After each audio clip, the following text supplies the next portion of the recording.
అసలు ఈ రాష్ట్రంలో ప్రభుత్వం ఉందా, ఉంటే పని చేస్తుందా? పనిచేసే పని అయితే అది ఎవరు కొమ్ము కాస్తూ పనిచేస్తూ ఉన్నది.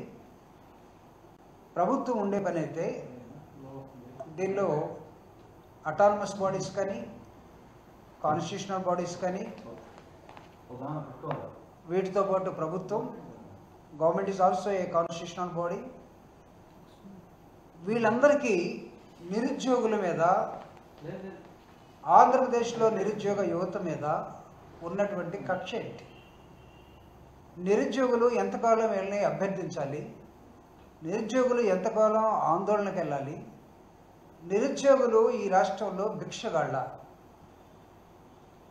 ఒకవేళ వాళ్ళు భిక్షగాళ్ళు అయితే what is the need of the APPSC in any state in India, or otherwise what is the need of the role of the governor?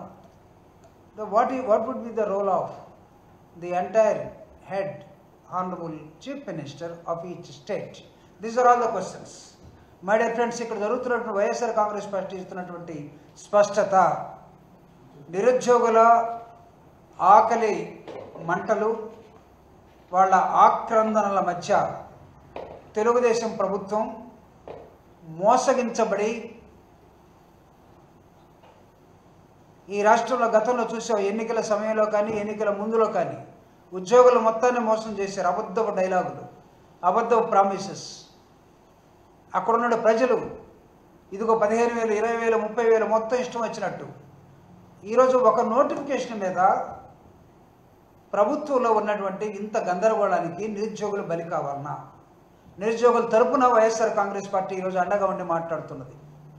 ఒక చిన్న ఇష్యూని మీరు దీన్ని తేల్చుకోలేక, దీనికి మీరు సమాధానం చెప్పలేక గత 20 రోజులుగా 3 వారాల పైగా ఈ రాష్ట్రంలో నిరుద్యోగుల పట్ల ప్రభుత్వ వైఖరి అనే దాని మీద ఒక పెద్ద క్వశ్చన్ మార్క్. అన్ని విద్యార్థి సంఘాలు లేకపోతే పొలిటికల్ పార్టీస్ ఒకరొకరు మాట్లాడుకుంటున్న విధానం, ప్రభుత్వం ఏమో నోరు విప్పదు. ఎడ్యుకేషన్ మినిస్టర్గా ఉన్నటువంటి మంత్రి ఒక మాట మాట్లాడతాడు, వాళ్ళ నాన్న ఇంకొక మాట మాట్లాడతాడు. వాళ్ళు పెట్టినటువంటి ఏపీపీఎస్సీ సెక్రటరీ కొంతకాలం అకౌంటారో కనపడరు, ఎవరికి ఎవరు సమాధానం ఉండదు, గవర్నర్ ఏం చేస్తున్నాడో తెలియదు. అల్టిమేట్గా చూస్తే అంత మోసం మధ్య, అంటే ఇక్కడ ఒక వ్యక్తి ఒక అమ్మాయిని ప్రేమించి మోసం చేసి, లేకపోతే లాస్ట్కి యాసిడ్ పోసి, లేకపోతే గొంతు కోసి బయట ఎలా జరుగుతున్నాయో ఈరోజు ఈ ప్రభుత్వం ఆడిన నాటకం ఎలా ఉందంటే, నిరుద్యోగుల గొంతులన్నీ ఒక ప్రేమికుడు మోసగాడు చేసినట్టుగా, ఒక ప్రేమికురాలు దానికి బలైపోయినట్టుగా ఈరోజు కనపడుతూ ఉన్నది. కారణం number 1, according to the article 315 of Indian constitution, భారత రాజ్యాంగంలో 315 ప్రకారం it provides for the establishment of the Public Service Commission for each state and union. ఈ ఆర్టికల్ ప్రకారం 315 ఆర్టికల్ ప్రకారం ప్రతి రాష్ట్రానికి ఒక పబ్లిక్ సర్వీస్ కమిషన్ ఉంటుంది. అట్లనే యూపీపీఎస్సీ కూడా ఉంటుంది. పబ్లిక్ సర్వీస్ కమిషన్ ఉన్నంత మాత్రాన అది టోటల్గా అటానమస్ బాడీ అయిపోయినట్లుగా ఒక పోజ్ కనపడతా ఉంది ఈ రాష్ట్రంలో. దాన్ని నిర్మించేది ఎవరు? చైర్మన్ పెట్టేది ఎవరు? బోర్డు మెంబర్స్ని వేసేది ఎవరు? ప్రభుత్వమే. ప్రభుత్వం, government is also a constitutional body. ముఖ్యమంత్రి జస్ట్ లైక్ దట్ ప్రజలు ఎన్నుకున్నారు కాబట్టి కాదు, ఒక ఆర్టికల్ ద్వారా వస్తాడు ఆయన. గవర్నర్ ఎక్కడో పైనుండి పంపినోడు కాదు. ఈ will also come and occupy his office according to one article. So ఒక 3 రాజ్యాంగ పదవుల మధ్య, ఒకటి ఏపీపీఎస్సీ, ఒకటి గవర్నరు, ఒకటి ప్రభుత్వం, మూడోది కేసు కోర్టులో, 4. అంటే 4 రాజ్యాంగ సమస్యల మధ్య ఈరోజు చంద్రబాబు నాయుడు గారి ప్రభుత్వం, అంతకన్నా కూటమి ప్రభుత్వం ఒకరు మాట్లాడటం లేదు. వైరల్ ఫీవర్ వచ్చిందట. కూటమి హెడ్ ఎవరో మీకు తెలుసు, ఢిల్లీలో ఉంటాడు. అక్కడ తను అప్పుడప్పుడు పోయిస్తూ ఉంటాడు, ఇక్కడేమో గందరగోళంగా ఉంటాడు. కూటమి హెడ్కి వైరల్ ఫీవర్.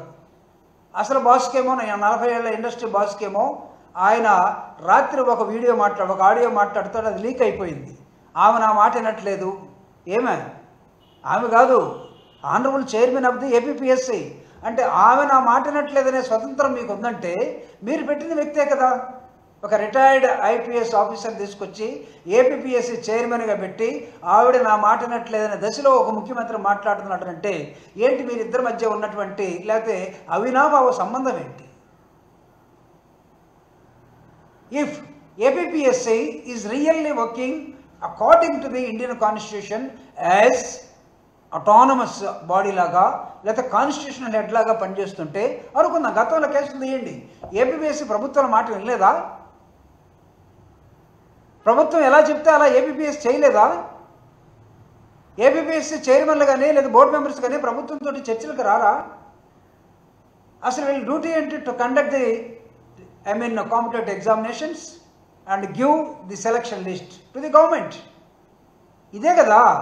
దీని మధ్య దాదాపు గత ప్రభుత్వంలో ఇచ్చినట్టు ఒక నోటిఫికేషన్లో చిన్న లోపం ఉందని చెప్పి రోస్టర్ పాయింట్ ఎక్కడో మిస్ అయింది.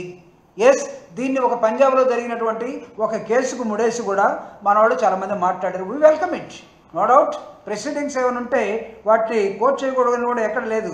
Sabharwal and others versus Punjab కేసులో ఒక చిన్న డిస్ప్యూట్ వచ్చినటువంటి నోటిఫికేషన్లో జరిగినటువంటి రోస్టర్ పాయింట్లో అది ఉద్యోగం వచ్చిన తర్వాత జీవితకాలం రోస్టర్ పాయింట్ ఎఫెక్ట్ అవుతూ ఉంటుంది కాబట్టి మేము సరిచేస్తామని చెప్పినటువంటి మీరు, ప్రజలకి నిరుద్యోగులకి మాట ఇచ్చినటువంటి మీరు ఉన్నటువంటి నోటిఫికేషన్ క్యాన్సిల్ చేసి మేము మెగా డిఎస్సి నోటిఫికేషన్ ఇస్తున్నాం, మెగా ఏపీపీఎస్సీ నోటిఫికేషన్ ఇస్తున్నాం, వాళ్ళు 100 మందితో ఇచ్చారు, మేము లక్షల మందితో నోటిఫికేషన్ ఇస్తున్నాం అని లాస్ట్ టైం ఇచ్చినటువంటి నోటిఫికేషన్ క్యాన్సిల్ చేస్తున్నామని చెప్పారు.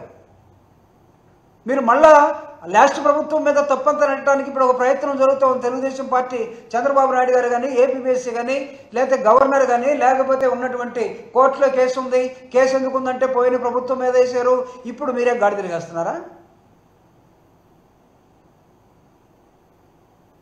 What for all you people made?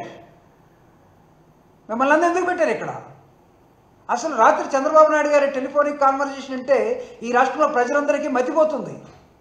లేకపోతే ఇదిగో నా దగ్గర జిఏడి వాళ్ళు ఏపీపీఎస్సీకి రాసినటువంటి ఒక లెటర్.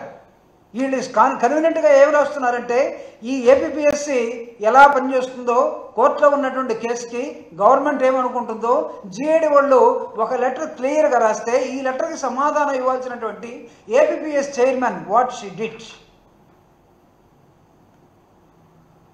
ఒక పక్క ఎడ్యుకేషన్ మినిస్టర్ ట్వీట్ చేస్తాడు, నో ప్రాబ్లం, ఎగ్జామ్ జరిగిపోతుంది అన్నట్టుగా ఒక మీనింగ్ వచ్చేటట్టుగా. అంటే మీరు మాట్లాడుకున్న దాన్ని అర్థమైనట్టుగా మాట్లాడుకుంటే నిరుద్యోగులు ప్రజలు కష్టపడి అర్థం చేసుకొని అమ్మ వీళ్ళు పరీక్ష పెట్టదలుచుకోలేదులే అని వాళ్ళు పోస్ట్పోన్ అయిపోతుందని వాళ్ళు కష్టపడి ఆ విధంగా అర్థం చేసుకోవాలి.